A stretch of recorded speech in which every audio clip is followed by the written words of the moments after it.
The silver meeting hall of the Galactic Conclave gleamed under artificial light. 17 different alien species sat in a half-circle, their eyes fixed on the 5 humans who stood in the center. Commander Jack Nelson felt small among these creatures. Some had 4 arms. Others had skin that changed colors. A few weren't even solid, their bodies shifting like smoke in glass containers. Jack stood straight in his blue uniform. He had fought in the Mars Rebellion 10 years ago. He had seen terrible things. But nothing made him as uneasy as the way these aliens looked at him and his team. "The human delegation is recognized," said First Speaker Kroll. His purple skin stretched over a skull twice the size of humans. "You may present your case for membership in the Galactic Conclave." Ambassador Laura Winters stepped forward. She was tall with short gray hair and eyes that never showed fear. "Honor representatives of the Conclave. 3 months ago, humanity achieved faster-than-light travel. We have come in peace to join the galactic community." A low sound filled the room. It took Jack a moment to realize the aliens were laughing. Admiral Zirak of the Vexenaar stood up. His 4 upper limbs moved in patterns that seemed aggressive. The translator in Jack's ear worked to convert the aliens' clicks and whistles into English. "The apes have learned to throw rocks beyond their atmosphere," Zirak said. "And now they wish to sit as equals with species who mastered the stars before their ancestors crawled from the mud." Jack's hand moved toward his sidearm, but Science Officer Ben Harper caught his wrist. Ben was the youngest of their group, barely 30, with a mind that could solve problems faster than any computer. "Easy," Ben whispered. "This is how they test us." Laura didn't flinch. "We come with respect for your advanced civilizations. We come to learn, but we also come as equals. Humanity may be young among the stars, but we have our own strengths to offer." First Speaker Kroll, raise a hand for silence. "The Conclave has reviewed your application. We will grant humanity a probationary status. You will be assigned Sector 87 on the Outer Rim. You will remain there for 50 years while we observe your development." Jack studied the star map that appeared in the air. Sector 87 was tiny, with only a few dozen star systems. It was far from trade routes and resource-rich areas. "That sector cannot support our growing population," Laura said. "That is not our concern," replied a jellyfish like being floating in a tank of yellow liquid. "The Conclave has spoken. Accept these terms or return to your single world." Laura looked back at her team. Jack gave a small nod. They had expected this. It was better than nothing. "We accept," Laura said, "but I must deliver a message from Earth's united governments.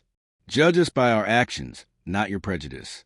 Humanity desires peace, but we will not be contained, controlled, or colonized. The stars are our birthright, too." Admiral Zirak made a sound that the translator couldn't process. "Your species speaks of peace while your history drowns in blood. Stay in your sector. Humans, that is our final word." As the Earth delegation left the chamber, Jack moved beside Laura. "They hate us," he said quietly. "Fear, not hate," Laura replied. "They fear what they don't understand. We should prepare for the worst." Laura nodded. "That's why you're here, Commander." The human ship waited in the massive docking bay of the Conclave station. It was small compared to the alien vessels around it. The Earth's Unity was humanity's first diplomatic vessel, built more for show than war. Its hull shone with the blue and green colors of Earth. As they walked up the boarding ramp, Ben Harper pulled Jack and Laura aside. His face was pale. "I need to show you something," he said. "Not here. Once we're away." 6 hours later, they were in deep space, headed back to Earth. The senior staff gathered in the secure conference room. Ben connected his tablet to the main screen. "I broke into their network," he said. Jack stared at him. "You did what?" "It wasn't that hard. Their security is advanced but rigid. They don't think like we do." Ben's fingers moved across his screen. "While they were busy looking down on us, I was mapping their systems. And I found these." Documents filled the screen. They were in alien script, but the translation program was working through them. "These are Conclave security briefings," Ben explained, "dating back over 1,000 years. They detail how they handle new species." Laura leaned forward. "What are we looking at?" "A pattern," Ben said. The Conclave finds emerging spacefaring civilizations. They isolate them in remote sectors. They study them. And then, he paused, his voice breaking. Then they harvest them. The room went silent. Jack felt cold sweat on his back. Harvest? He asked, though he already knew. Ben nodded.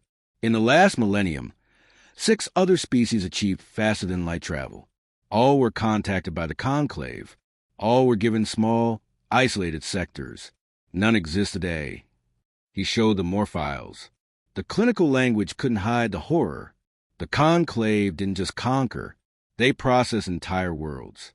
Resources, technology, even biological material from the inhabitants. The quarantine isn't to protect the galaxy from us, Laura whispered. It's to fatten us up for slaughter. Jack looked at the star map again. Sector 8-7 wasn't just isolated. It was a cage. They're planning an inspection visit to Earth in 3 years, Ben continued, to check our progress. But according to these files, it's really to map our defenses and assess our resources. Jack stood up. 20 years in Earth's military had taught him to recognize threats. We need to get this to the Joint Chiefs immediately. If we have 3 years, we need to use every second. Laura's face had hardened.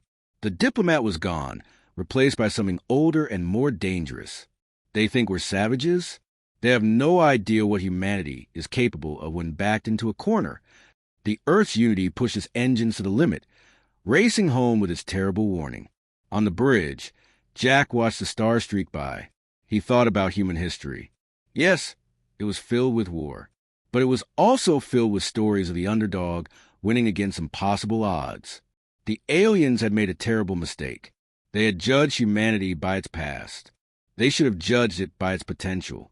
3 months later, Earth was transformed. The news of the Conclave's true intentions had united humanity like nothing before. Old enemies became allies. Resources once used for comfort were redirected to defense. Jack stood in the massive underground facility beneath the Rocky Mountains. Around him, engineers and scientists worked on technology reverse-engineered from what they'd learned about the Conclave. General Maria Wright led him through security doors to the heart of the facility. Operation Scorched Earth is on schedule, she said. The first batch of stealth platforms will be deployed next month. They entered a viewing room overlooking an enormous hangar. Jack's breath caught in his throat. Dozens of ships were under construction. Not the sleek diplomatic vessels like Earth's Unity, but warships. Ugly, practical machines built for one purpose. How many? He asked. 500 by next year. 2,000 in 3 years. Plus the defense platforms, the minefields, and the ground forces. Maria's face was grim. We won't go quietly. And the special projects. Maria handed him a tablet. Dr. Rivera's team has made breakthroughs in shield technology. Ben Harper is leading the cyber warfare division, and Ambassador Winters has convinced 3 other minor species to secretly share intelligence with us. Jack reviewed the reports. Earth was preparing as if for the end of the world. Because it might be. In a lab nearby, Ben Harper worked with a team of the planet's best hackers and programmers. They had created simulations of conclave systems based on what Ben had stolen. Their technology is advanced, Ben explained to a group of military officers. But their thinking is linear. They haven't fought a real war in thousands of years. They've forgotten how to adapt.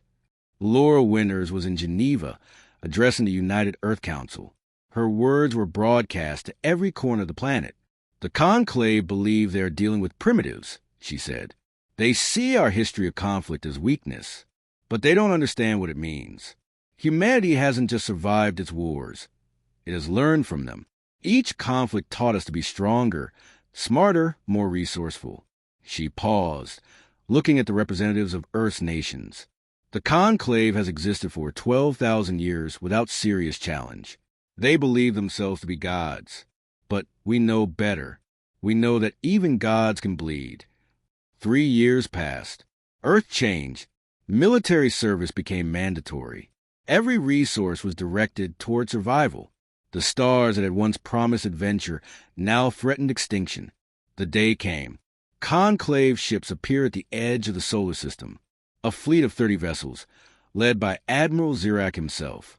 Their message was polite, but firm. They were coming to inspect Earth's development. From his command post on the moon, Jack watched the alien ships approach. Around him, men and women prepared for battle. They didn't look scared. They looked ready. All units in position, reported his second-in-command. Stealth platforms activated. Ground defenses on standby.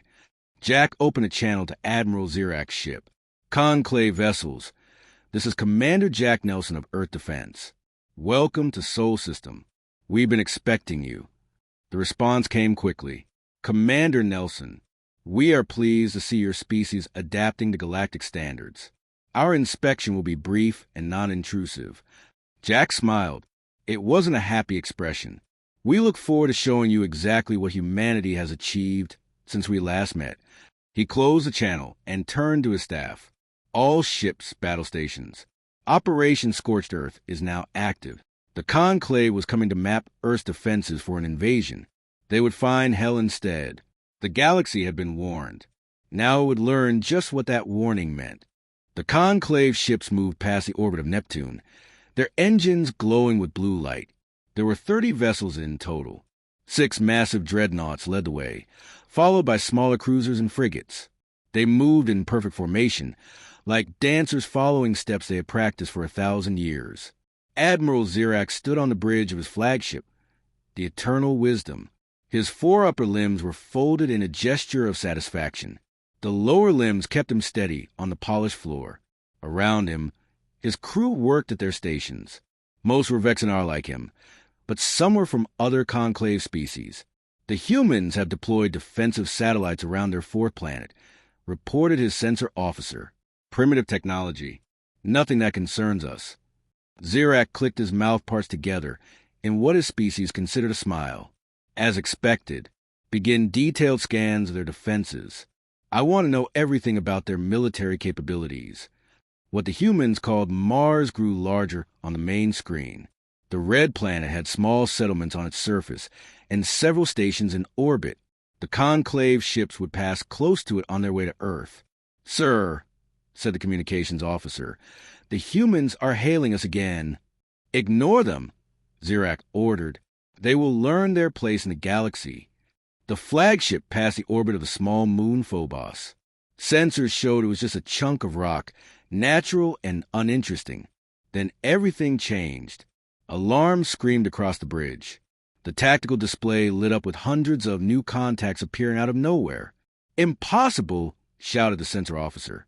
Where did they come from? The surface of Phobos seemed to ripple. What had appeared to be natural craters opened like eyes. Inside, each one was a missile launcher. Hundreds of missiles streaked toward the Conclave fleet. At the same time, objects that the Conclave ships had classified as space debris suddenly activated engines.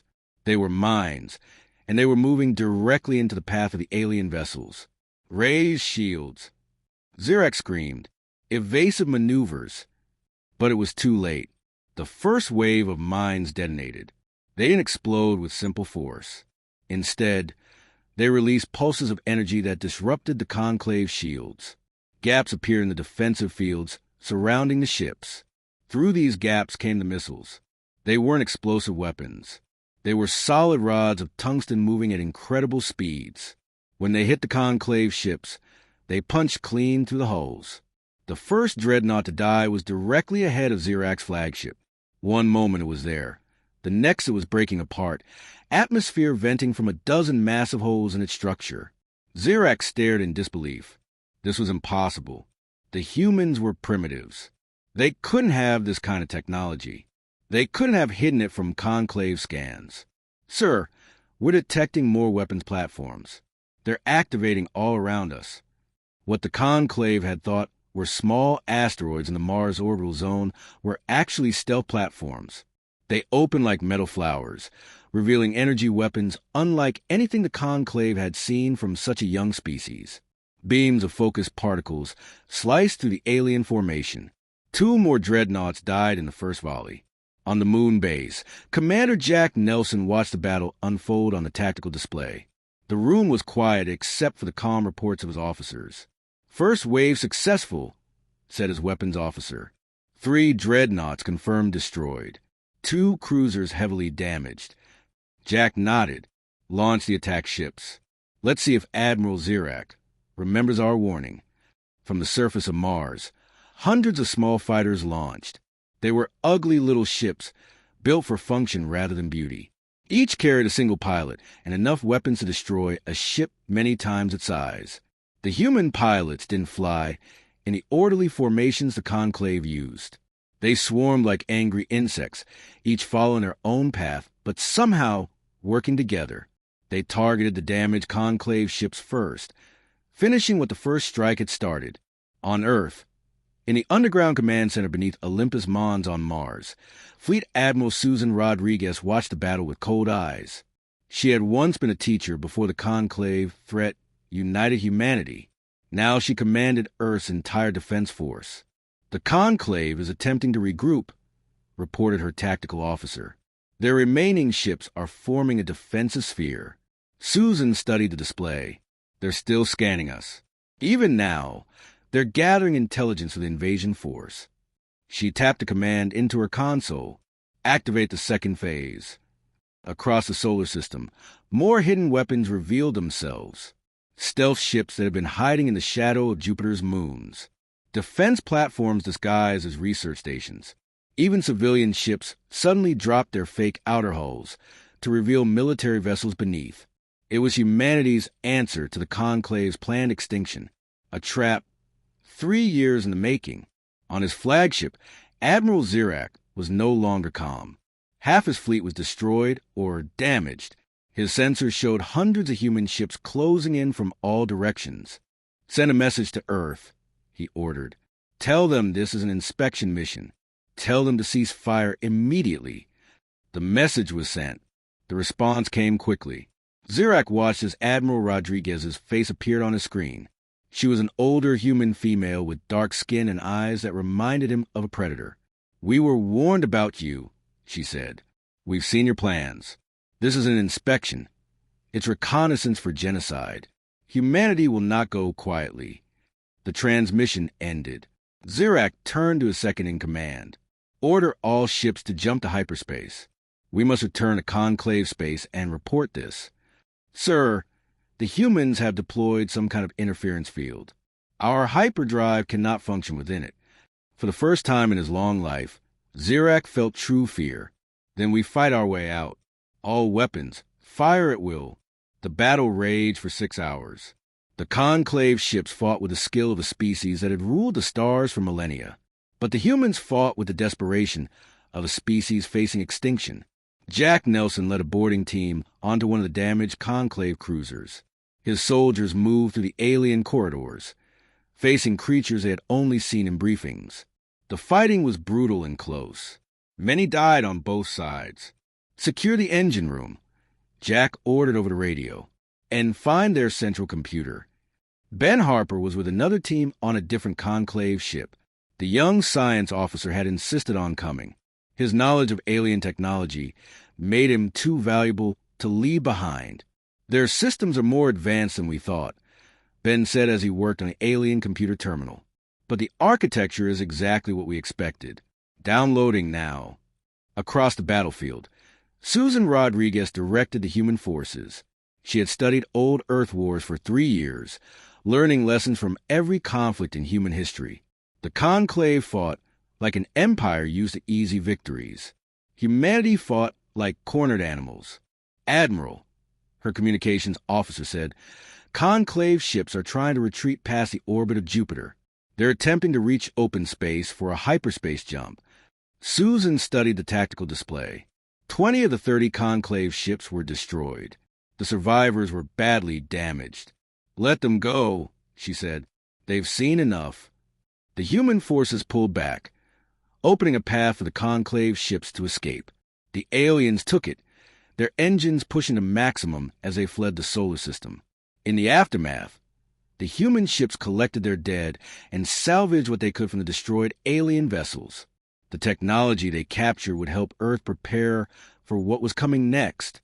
That night, as cleanup operations continued, President Allen Westfield addressed Earth and its colonies from his office in Washington. His face was grim but determined. people of Earth and her colonies. Today we have won our first battle against the Galactic Conclave. For 3 years, we prepared after learning of their plans to study us, contain us, and eventually process our worlds and our people. Today, they came to map our defenses for their planned invasion. Instead, they found a united humanity ready to fight for its survival. He paused, looking directly into the camera. They thought us weak because we spoke of peace. They planned our extinction because they feared our potential. Today, we showed them the cost of underestimating humanity. But this was only the beginning. The President's words were broadcast to every human settlement, from the underwater cities of Earth to the farthest mining outposts in the asteroid belt. The Conclave will return with a larger force. They must, to protect their power and their pride. But we will be ready. Every ship we captured, every piece of their technology we secured, makes us stronger. The knowledge we gain today will help us survive tomorrow. On the moon base, Jack Nelson stood with his team, watching the broadcast. Many of them were injured. Some had lost friends in the battle. All of them knew this was just the start. "They'll be back," said one of the soldiers, "and there will be more of them." Jack nodded. "Yes, but now they know what they're facing. And fear makes even the strongest enemy make mistakes." In her command center on Mars, Susan Rodriguez studied the data from the battle. The Conclave ships had fought well, but without creativity. They followed patterns that had worked for thousands of years. They didn't adapt when those patterns failed. "We have 6 months," she told her staff. "Maybe less before they return. I want every ship we captured taken apart and studied. I want our defenses strengthened. And I want our fleet ready to take the fight to them." One of her officers looked surprised. "Take the fight to them? You mean attack Conclave space?" Susan's face was like stone. "They came to our home to prepare for our destruction. We won't wait for them to try again. Humanity is going to war." 6 months after the battle at Mars, humanity was changing faster than anyone thought possible. The captured alien technology had given Earth scientists ideas they might have taken decades to discover on their own. In a large laboratory under the Pacific Ocean, Dr. Olivia Martinez worked with a team of 200 scientists. They had been living there for months, studying the remains of the Conclave vessels. Olivia had dark circles under her eyes, but they still burned with intensity as she examined the alien quantum communication device. "It doesn't use normal space to send messages," she explained to the military officers who had come to check on their progress. "It creates a tiny connection between 2 points, no matter how far apart they are." Admiral Susan Rodriguez nodded. "Can we use it?" "Better," Olivia said with a tired smile. "We can listen to them using it." In another section of the facility, Lieutenant Greg Porter sat surrounded by computer screens. Before the war, he had been arrested 3 times for hacking government systems. Now the government needed his skills. Greg had spent months studying the AI systems from the Conclave ships. He looked up as Jack Nelson entered the room. "Commander," Greg said, "I've figured it out. Their battle computers are advanced, but they're rigid. They run on logic trees, not intuition." Jack frowned. "Meaning?" "They're predictable," Greg explained. He pointed to one of his screens, which showed simulations of Conclave ships in battle. They've been fighting the same way for thousands of years because it always worked for them. Their computers can't handle strategies that look irrational. Jack thought about this. "So, if we do something that seems crazy, they won't know how to respond," Greg finished. "Their systems will try to find the logic in our actions. By the time they realize there isn't any, it'll be too late." The first human strike against Conclave territory came 3 weeks later. 5 small, fast ships jumped into the Vega system, where the Conclave had a minor outpost. The human vessels didn't look like warships. They appeared to be civilian transports. The Conclave defenders scanned them and detected no weapons. They prepared to capture the intruders, assuming they were lost human ships. Then the human vessels accelerated to ramming speed. Each one carried a cargo of antimatter, contained until the moment of impact. The explosions destroyed the entire Conclave outpost. No humans survived the attack, but they had not expected to. They were volunteers who knew they would not return. In the conclave capital, the Council of 17 met in emergency session. The chamber was no longer filled with the confidence of 6 months ago. Now fear hung in the air like a bad smell. The humans are not following any known pattern of warfare, said the representative of the Morvic, a species that looked like tall, thin praying mantises. They are sacrificing their own people in suicide attacks. Admiral Zirak, who had survived the Earth battle, spoke next. They must be stopped before they develop further. I propose we assemble the Grand Fleet and destroy their home system immediately. First Speaker Kroll raised a hand for silence. The Grand Fleet would take 6 months to assemble, and our intelligence suggests the humans are developing countermeasures to our weapons. We must act now, with what forces we have available. The decision was made. The Conclave would send a fleet of 100 ships to attack Earth's colonies. Not the heavily defended Sol system, but the weaker human outposts. They would show the humans the cost of defying the Conclave. On Earth, Susan Rodriguez received the intelligence from the quantum communication network they had tapped into. She called an emergency meeting with her top officers. The Conclave is sending a fleet to attack Proxima Centauri, she told them. They think our colony there is defenseless. Colonel Diane Kelly, a tall woman with short red hair, smiled coldly. Perfect, just as we planned. Diane had been developing what she called chaos doctrine, a way of fighting that seemed to make no sense until it suddenly did. Her ideas had been dismissed before the war. Now they were Earth's best hope. Our forces at Proxima are ready, Diane said. The Conclave ships will follow their standard approach pattern. Their battle computers will tell them to target our defensive platforms first, then our communication centers. But that's not what we built there, Jack Nelson said. Exactly. Diane's smile grew wider. They'll waste time and resources attacking decoys while our real weapons hit them from directions they don't expect. The battle at Proxima Centauri lasted just 4 hours. The Conclave lost 63 ships. The rest retreated in confusion. Their reports back to the Conclave capital were filled with bewilderment. The humans positioned their most powerful weapons on unarmed transport ships, one captain reported. They placed their command centers in the open with no defenses. When we destroyed what appeared to be defensive platforms, they turned out to be empty shells. The Conclave leaders couldn't understand it. The humans were fighting in ways that made no strategic sense. And winning. What they didn't understand was that humans had been killing each other for thousands of years. They had learned lessons the Conclave never had to learn. Deception, sacrifice, the willingness to accept losses to gain a greater victory. Over the next year, the war spread across dozens of star systems. The Conclave had more ships and more advanced technology. But humans had rage and creativity. In her office on Mars, Susan Rodriguez looked at the star map showing the progress of the war. Human forces were shown in blue, Conclave in red. There were far more red dots than blue, but the blue dots were spreading. We've taken 8 Conclave outposts in the last month, her aide reported, and our new ships are almost ready. Susan nodded. Earth's shipyards had been working day and night. The new vessels incorporated what they had learned from captured Conclave technology, combined with human ingenuity. And the special project? She asked.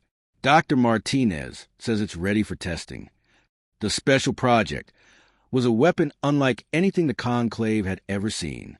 It didn't destroy ships or planets. It attacked the Conclave's quantum communication network itself, turning their greatest advantage into a weakness. In a secret facility on Europa, one of Jupiter's moons, Olivia Martinez and her team prepared to test a device.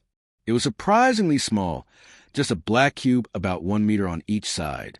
The Conclave uses quantum entanglement to communicate instantly across a galaxy, she explained to the observers. Their entire network is connected, which means if we can access one point, we can access all of them, finished Ben Harper, who had joined her team. We won't just listen to their communications.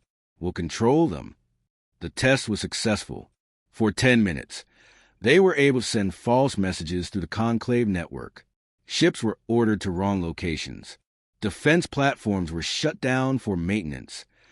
Chaos spread through the Conclave's carefully ordered systems. When the Conclave discovered what had happened, they were forced to shut down their entire communication network and revert to slower methods. It was like going from modern computers back to smoke signals. The war continued to evolve in ways the Conclave couldn't predict. Human ships would appear to follow conventional military logic, then suddenly employ tactics that seemed suicidal until they worked. In one famous battle, Commander Jack Nelson ordered his destroyer to protect a civilian transport instead of joining the main fight against a Conclave dreadnought. The Conclave commander couldn't understand why a military vessel would waste its firepower defending civilians when it could be fighting. What the Conclave didn't know was that the civilian transport carried the components for a weapon that could disable the dreadnought's engines. Jack's destroyer was buying time for the transport to get in position. The dreadnought was captured intact, adding to humanity's growing collection of Conclave technology. The alien admiral who lost that battle committed suicide rather than report his failure. His last message to the Conclave leadership said simply, "They don't think like us. They don't fight like us. I cannot predict them." 2 years into the war, humanity had not only held off the Conclave, but had begun to push into their territory. For the 17 Conclave species had already broken away from the Alliance, seeing the writing on the wall. In a secure meeting room on Earth, the human military leadership gathered to discuss the next phase of the war. The mood was cautiously optimistic. "The Conclave is falling apart," Susan reported. "Their member species are blaming each other for failures. Some are calling for peace talks." "Can we trust them?"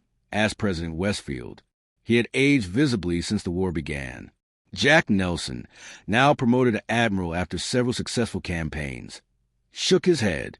"No, they still see us as primitives who got lucky. If we show weakness now, they'll regroup and come back stronger." Greg Porter, who had been monitoring Conclave communications, agreed. "Their leadership is still committed to our destruction. They're just looking for breathing room." "Then we press the advantage," Susan decided. "We take the fight deeper into their territory. We show them that humanity isn't just defending itself anymore. We're coming for them." The next phase of the war would be even more brutal than the first. Humanity had learned from the Conclave's mistakes.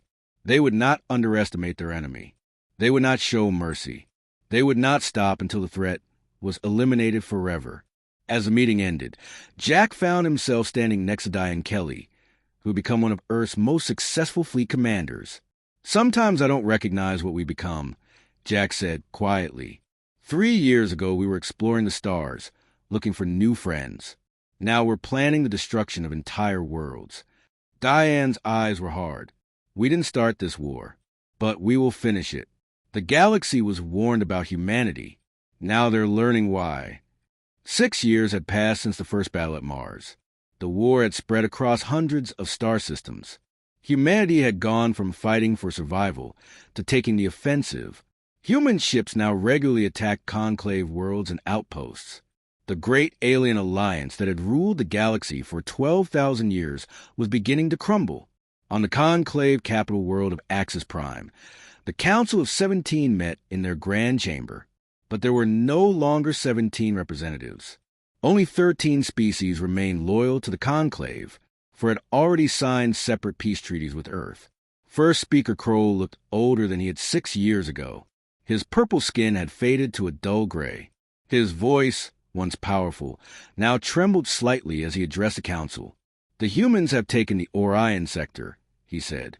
3 more of our major fleet bases have fallen. They are now within striking distance of 4 of our core worlds.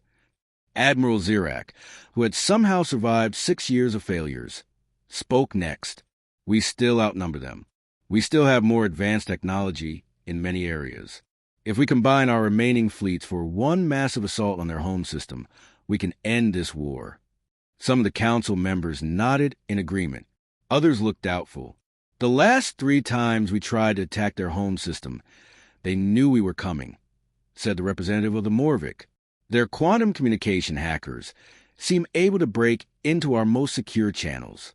We have no secrets from them anymore." The room fell silent. What the Morvic said was true.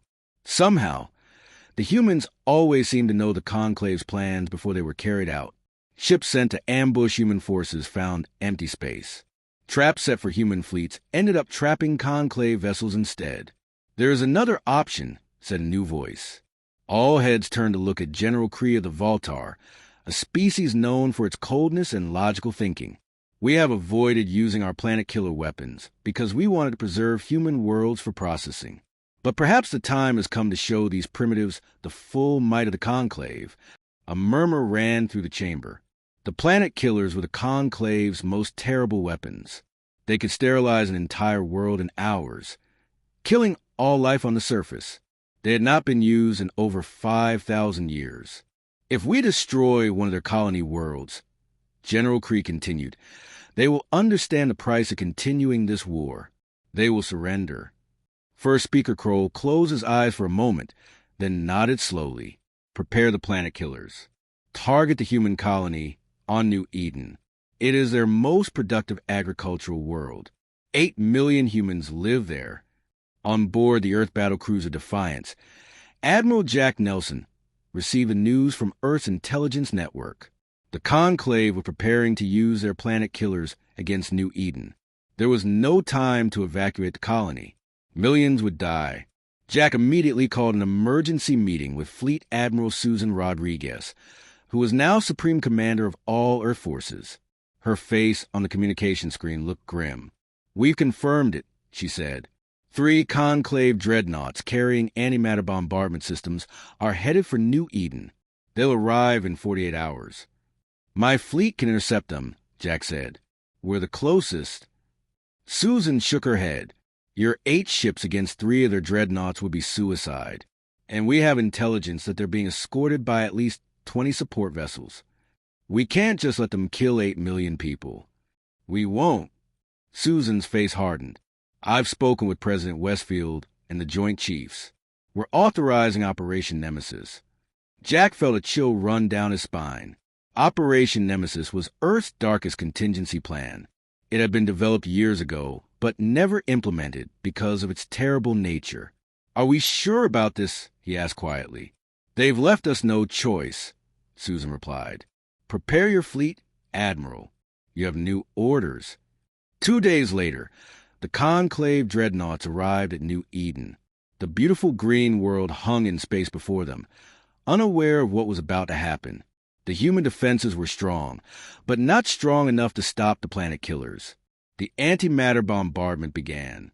White flashes of pure energy struck the planet's surface. Cities vanished in expanding balls of fire. Forests burned. Oceans boiled. Within hours, nothing lived on the surface of New Eden. 8 million humans died, along with all plants and animals. The news reached Earth quickly. People wept in the streets. For the first time in the war, humanity had suffered a devastating loss. The Conclave expected this blow to break human resolve. They expected surrender. They were wrong. 3 days after the destruction of New Eden, Admiral Jack Nelson stood on the bridge of the Defiance. His fleet had been joined by 5 more ships. They were now at the edge of the Conclave home system, Axis. "All ships report ready, Admiral," said his second-in-command. Jack nodded. "Begin Operation Nemesis." The human ships did not attack the Conclave fleet guarding the system. Instead, they launched thousands of small, stealthy drones. Each drone carried a special payload developed by Dr. Olivia Martinez and her team. They were not bombs or missiles. They were delivery systems for something far worse. As the drones descended into the atmospheres of the Conclave worlds, they released their cargoes. Engineered biological agents spread to the air and water of 13 planets. These were not designed to kill. They had a different purpose. On board the Defiance, Ben Harper monitored the deployment. "All delivery systems functioning normally," he reported. "Dispersal complete on all 13 target worlds." Jack opened a channel to all Conclave communication systems. Dr. Martinez had given them the access codes months ago. Every screen on every Conclave world suddenly showed Jack's face. "People of the Conclave," he said. 3 days ago, your leaders ordered the destruction of our colony on New Eden. 8 million innocent humans died. We told you at the beginning of this conflict. Humanity will not go quietly. He paused, his face showing no emotion. The biological agents we have just released on your worlds will not kill you. They will not cause you pain. What they will do is alter your reproductive systems. From this day forward, no new children will be born to any conclave species. Your civilization will live out its natural lifespan and then fade from the galaxy. The silence that followed was absolute. Jack continued, "This is not the end. We have the cure. Surrender unconditionally within 30 days, and we will provide it to all your worlds. Continue fighting, and your species will be the last of their kind." The reaction was immediate and chaotic. On conclave worlds across the galaxy, people took to the streets. Some demanded their leader surrender. Others called for a final, all-out attack on Earth. The conclave, which had ruled the galaxy through unity for 12,000 years, began to tear itself apart. First Speaker Kroll called an emergency session of what remained of the council. "We must verify if what the humans claim is true," he said, his voice shaking. Tests were conducted. The results were undeniable. The human weapon was real, and it was working. Already, fertility rates on all conclave worlds had dropped to 0. How could they develop something so precise? Asked one council member in horror. Something that affects all 13 of our species differently, targeting only reproductive systems? Admiral Zirak had no answer. The humans had studied conclave biology from captured ships and prisoners. They had planned this response carefully, waiting for the moment when it would have the greatest impact. On Earth, the reaction to Operation Nemesis was mixed. Many celebrated that the conclave would pay for New Eden.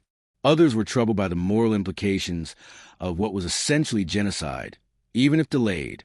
Major Chris Lawson, who commanded a stealth carrier group that had destroyed more enemy vessels than any other human fleet, wrote in his personal log, "Sometimes I don't recognize what we become, but I remember the images from New Eden.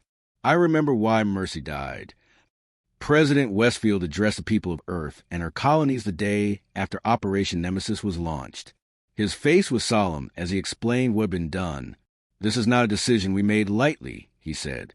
"For 6 years we have fought a war we did not start, against an enemy that planned to exterminate us. We offered peace many times. Each offer was rejected. Yesterday, the conclave showed us they were willing to destroy entire worlds to break our spirit." He paused, looking tired but resolute. "We have not killed anyone with this action.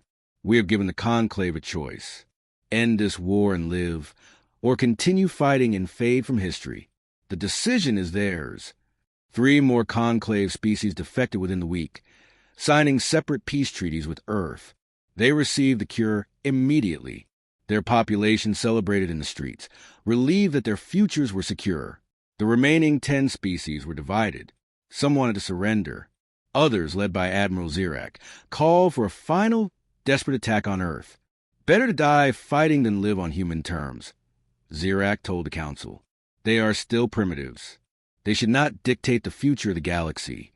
But his words no longer carried weight. Too many failures, too many dead. The people of the conclave had seen enough war. First Speaker Kroll, against Zirak's protests, sent a message to Earth. "We wish to discuss terms of surrender," it said simply. On the Defiance, Jack Nelson received the message. He felt no joy, no triumph, only a deep weariness and the hope that perhaps the killing could finally stop. "Send word to Earth," he told his communications officer. "Tell them the conclave is ready to talk." The war that had begun with a warning was coming to an end. Humanity had fought without mercy against an enemy that had planned their extinction. Now they would have to decide what kind of peace would follow. 10 years after the first shots were fired, representatives from all 17 former conclave species gathered on the massive Earth battleship Retribution. The ship floated in space between Earth and Mars, a symbol of human military power. Its hull still showed scars from dozens of battles. Inside the main conference room, the mood was tense. The conclave delegates sat on one side of a long table. Earth's representatives sat on the other. Guards stood at every door, weapons ready. Admiral Susan Rodriguez, now gray-haired but still straight-backed and sharp-eyed, led the human delegation. Beside her sat Jack Nelson, Ben Harper, and Laura Winters, who had delivered the ignored warning 10 years earlier. They had all changed. The war had marked them in different ways. First speaker Kroll, looking much older and frilier than when the war began, spoke first. "We are prepared to sign the treaty as written," he said. His voice was flat, defeated. "The Conclave surrenders unconditionally to Earth and her colonies." Susan nodded. "And the terms regarding war criminals?" Kroll's shoulders slumped. "Those who ordered the attack on New Eden will be surrendered for trial, as demanded." Admiral Zirak was not present. He had been arrested by his own people 3 days earlier, along with General Kree and 5 others who had authorized the use of planet killers. They would face justice for the 8 million deaths on New Eden. Laura Winters stepped forward with a datapad. "This is the Treaty of Soul," she said. "It dissolves the Galactic Conclave permanently.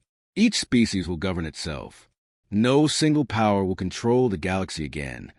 The alien representatives signed one by one. Some looked angry.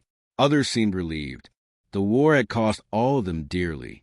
Billions dead, hundreds of worlds damaged or destroyed, economies ruined, and they had lost, completely and utterly lost, to a species they had once dismissed as primitives.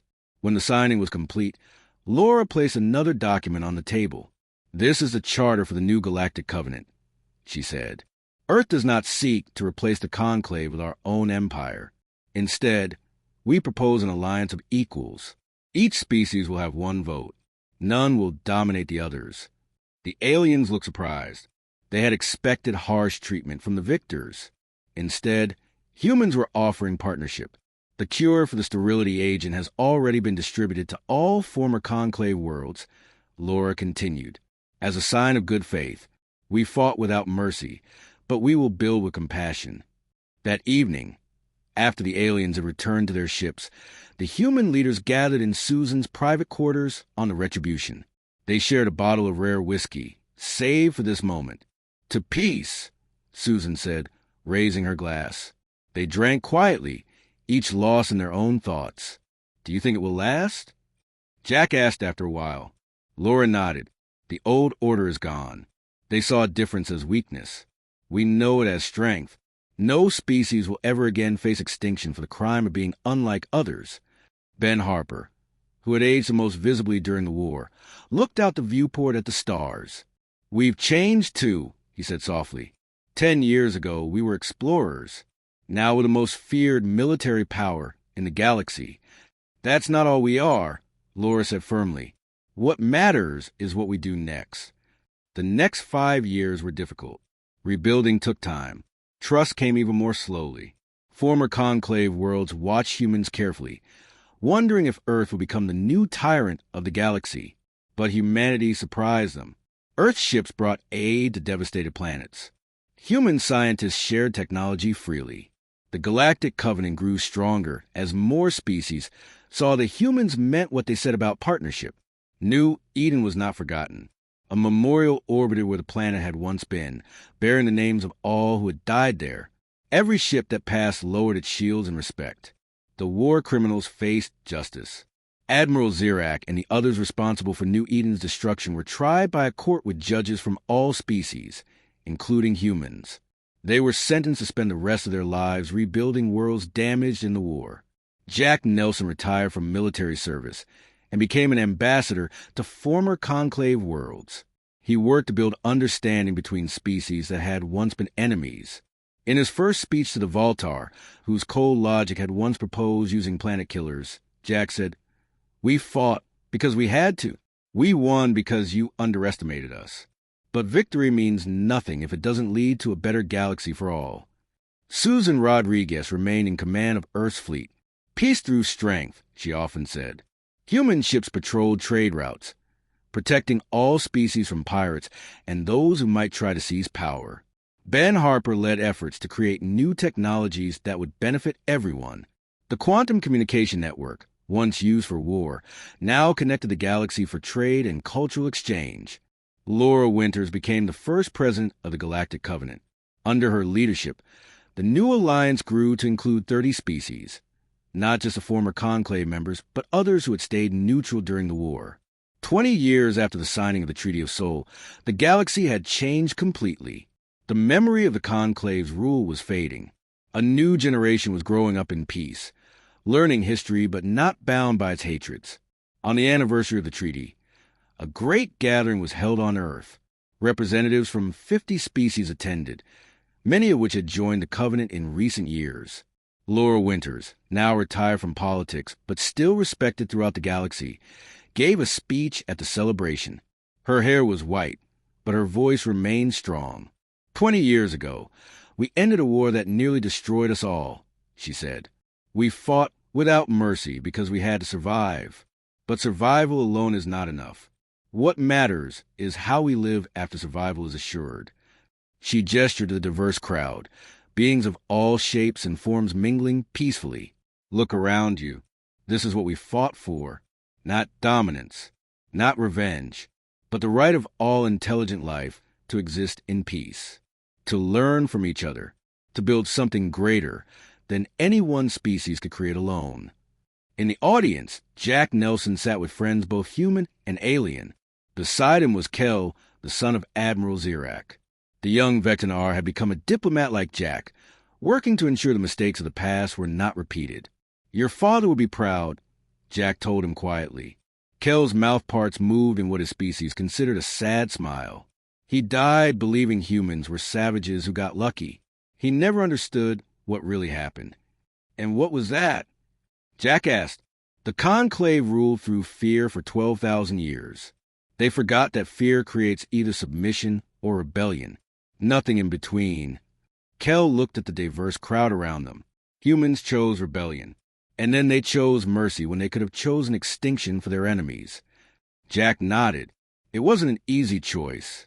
After New Eden, many wanted your people wiped out completely. But you chose a different path. Kel placed two of his four upper limbs on Jack's shoulder in a gesture of friendship. That is why the galaxy now follows Earth's lead. Not because they fear you, though many still do, but because when the moment came to decide the fate of 17 species, humans chose life over death. Across the galaxy, on worlds that had once been enemies, similar celebrations were taking place. The war had ended, and a new era had begun. On a small moon orbiting Jupiter, Admiral Susan Rodriguez, now in her 80s, visited the military academy where new officers were trained. A cadet asked her if she had any regrets about how the war was fought. Susan was quiet for a moment before answering. The galaxy was warned, she said finally. We offered peace and were answered with planned genocide. What followed was not revenge. It was survival. She looked at the young faces around her, none of whom had been born when the war began. Remember this, she told them. Humanity extends an open hand, but keeps a loaded gun behind our back. That will never change. We learned that lesson in blood and fire. The cadets nodded solemnly. They had studied the history. They knew the cost of the peace they now enjoyed. Later, as Susan walked the grounds of the academy, she met a group of alien students. The Covenant had opened Earth's military training to all species, another sign of the new era. A young Morvic approached her nervously. Admiral, she said, her translator making her clicks and whistles into words. Is it true what they say? That humans fought without mercy, but then showed compassion to the defeated? Susan smiled slightly. Yes, because that's who we are, capable of both great violence and great kindness. Never forget either one. The galaxy had a new saying now, whispered among spacers in ports across 1,000 worlds. Make friends with humans. Make real, true friend with them, because you absolutely do not want them as enemies. It was a saying born of fear, but also of respect. Humanity had proven itself. They had faced extinction and emerged victorious. They had been given a small, isolated sector and taken the entire galaxy instead, not as conquerors, but as partners, not through dominance, but through determination. The stars that had once seemed to promise only death now shone with possibilities. Humanity had found its place in the galaxy, and the galaxy would never be the same.